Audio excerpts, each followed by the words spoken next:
क्या आपने कभी ऐसे चोरों के बारे में सुना है जो लाखों की दौलत सामने देखकर भी उसे हाथ ना लगाए?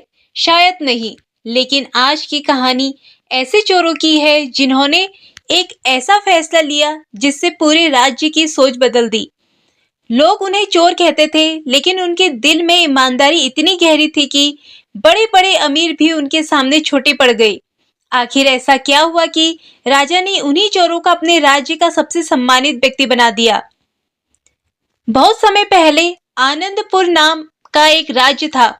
उसी राज्य के बाहर घने जंगल में 5 दोस्त रहते थे। उनके नाम थे वीर, गोपाल, नरेश, किशन और सोहन। बचपन में ही पांचों के माता-पिता का देहांत हो गया था। गरीबी, भूख और बेबसी ने उन्हें चोरी के रास्ते पर धकेल दिया। लेकिन उन्होंने एक कसम खाई थी, हम कभी किसी गरीब किसान, मजदूर, विधवा या भूखे इंसान का सामान नहीं चुराएंगे। अगर चोरी करेंगे तो केवल उन लोगों से जिन्होंने बेईमानी से धन कमाया है। समय बीतता गया। एक रात उन्हें खबर मिली कि राज्य का सबसे अमीर साहूकार सेठ धनराज गरीब किसानों से सूद पर पैसे लेकर उन्हें लूटता है। उसने अपने तनखाने में सोने की सैकड़ों असफिया छिपाकर रखी थी। वीर बोला, आज रात हम उसी हवेली में जाएंगे। अगर खबर सच है तो उनकी बेईमानी की दौलत लेकर गरीबों में बांट देंगे। आधी रात को 5 चोर हवेली की ऊंची दीवार फांदकर अंदर पहुंच गए। बहुत मुश्किल से उन्होंने तहखाने का दरवाजा खोला। दरवाजा खुलते ही उनकी आंखें चमक उठी। चारों तरफ सोने की असरफियां, चांदी के सिक्के, हीरे और जवाहरात रखे थे। लेकिन तभी गोपाल की नजर एक लोहे के संदूक पर पड़ी। उसने संदूक खोला। अंदर एक पुरानी डायरी और कई कागज रखे थे। वीर ने एक कागज उठाकर पढ़ा।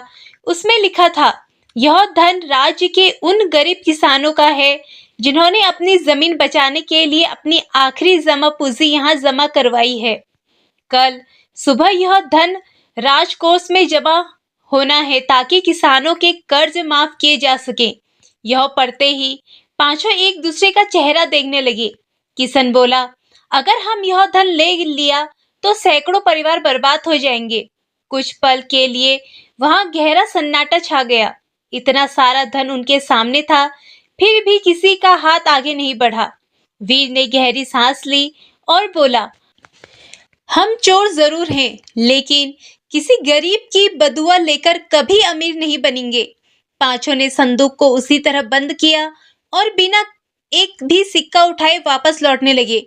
लेकिन उन्हें बिल्कुल भी पता नहीं था कि अंधेरे में कोई उनकी हर बात सुन रहा था और अगले दिन उन पांचों की किस्मत हमेशा के लिए बदलने वाली थी। अगली सुबह पूरे आनंदपुर राज्य में एक ही खबर फैल गई। राजा ने 5 चोरों को तुरंत राज दरबार में बुलाया। यह सुनते ही पांचों के चेहरों का रंग उड़ गया। वीर बोला, लगता है कल रात हम पकड़े गए थे, अब हमें कठोर दंड मिलेगा। लेकिन अब पीछे लौटने का कोई रास्ता नहीं था। पांचों सिर झुकाकर राज दरबार पहुंचे। राजा धर्मवीर सिंह अपने सिंहासन पर बैठे थे। उनके पास वही वृद्ध व्यक्ति खड़ा था जो पिछली रात साधारण कपड़ों में हवेली के बाहर छिपकर सब कुछ देख रहा था। राजा ने गंभीर आवाज में पूछा, क्या तुम पांचों कल रात सेठ धनराज की हवेली में गए थे? वीर ने बिना डरे उत्तर दिया, जी महाराज, हम गए थे। हमसे गलती हुई, जो दंड देना हो दे दीजिए। दरबार में सन्नाटा छा गया। राजा ने फिर पूछा, जब तुम्हारे सामने सोना, चांदी और हीरे पड़े थे, तब तुम खाली हाथ क्यों लौट आए? वीर ने शांत स्वर में कहा, महाराज, हम गरीब हैं, लेकिन हमारी आत्मा अभी भी जिंदा है। जिस धन पर गरीबों का अधिकार हो, उसे चुराना पाप है। हम भूखे रह लेंगे, लेकिन किसी बेबस की रोटी नहीं छीनेंगे। यह सुनते ही पूरे दरबार में खामोशी छा गई। राजा की आंखों में संतोष झलकने लगा। तभी उन्होंने अपने सिंहासन से उठकर कहा, कल रात मैंने ही तुम्हारी परीक्षा ली थी। सेठ धनराज मेरा विश्वास पात्र था और मैं जानना चाहता था कि क्या इस राज्य में भी अभी भी ईमानदारी जिंदा है? तुम पांचों उस परीक्षा में सफल हो गए। पांचों चोर हैरान रह गए। उसी समय सेठ धनराज आगे आया और बोला, महाराज, मैं भी इनकी सच्चाई देखकर दंग रह गया। अगर ये चाहते तो सब कुछ लेकर भाग सकते थे। राजा ने मुस्कुराकर कहा, जिस इंसान का चरित्र ईमानदार हो उसे चोरी करने की जरूरत नहीं पड़नी चाहिए।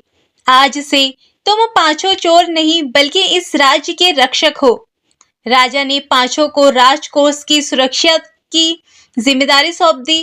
पहले तो लोगों को विश्वास नहीं हुआ, लेकिन कुछ ही वर्षों में उन्हीं पांचों ने ऐसी ईमानदारी दिखाई कि पूरे राज्य में एक भी चोर नहीं हुई। जो लोग कभी उन्हें चोर कहकर बुलाते थे, अब सम्मान से उन्हें राजा के पहरी कहने लगे।